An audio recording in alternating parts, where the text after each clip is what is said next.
Bonjour, nous voilà arrivés au dimanche des Rameaux, ou dimanche de la Passion du Seigneur. La liturgie nous propose aujourd'hui de discerner la présence de Dieu en étant passionnément fiers de Jésus. Passionnés et fiers, oui, nous le sommes, à quelques jours du mémorial de sa mort et de sa résurrection, qui est l'événement central de notre foi chrétienne.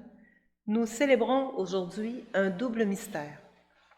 Nous acclamons l'entrée à Jérusalem de notre roi Messie, celui qui vient au nom du Seigneur. Puis nous revivrons son humiliation, sa mort sur la croix.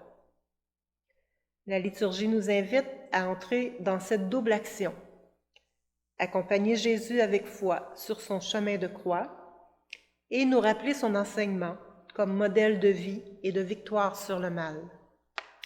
Monsieur Christian Côté, diacre à la paroisse Notre-Dame de Foix, nous trace un passage entre ce grand mystère de notre salut et la transition missionnaire que nous sommes invités à vivre dans nos deux paroisses. Bonjour. Aujourd'hui, Jésus nous invite à marcher à sa suite. L'équipe missionnaire, avec toute l'Église, nous méditons sa passion. L'Esprit Saint nous convie à être à l'écoute pour réaliser la volonté du Père, parce qu'il ne s'agit pas de notre propre projet à nous, mais de la mission que Jésus nous a confiée. Nous le savons, l'Église triomphante que nous avons connue au Québec passe par un chemin d'humilité, comme Jésus est passé par le creuset de la croix de sa passion.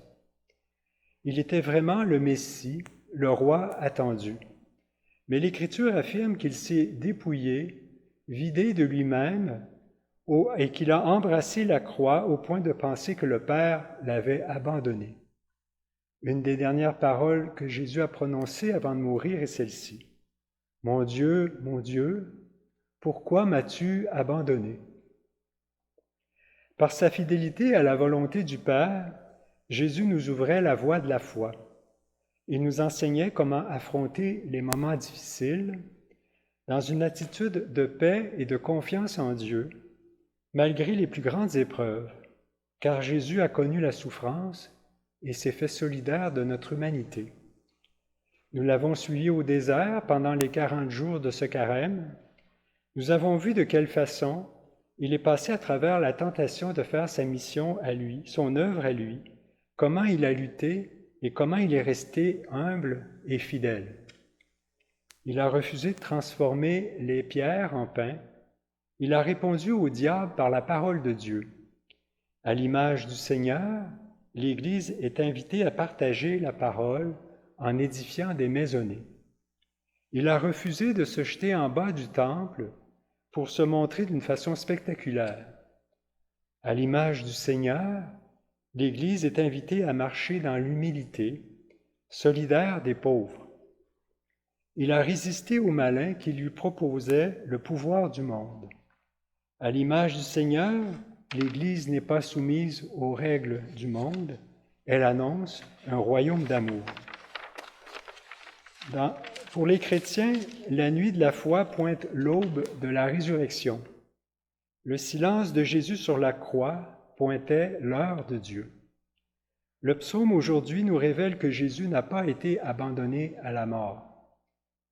Tu m'as répondu, et je proclame ton nom devant mes frères, et je te loue en pleine assemblée. L'Église missionnaire loue le Seigneur.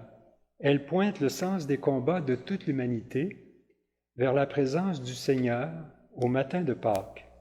Tandis que nous attendons que le Seigneur vienne calmer la tempête, notre témoignage de foi rend compte de l'espérance qui est en nous.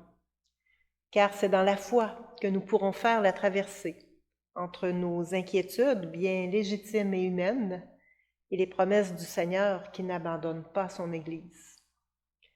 C'est à ce grand mystère que la liturgie veut nous associer aujourd'hui, pour faire renaître une Église renouvelée et forte de la puissance de l'Esprit du ressuscité.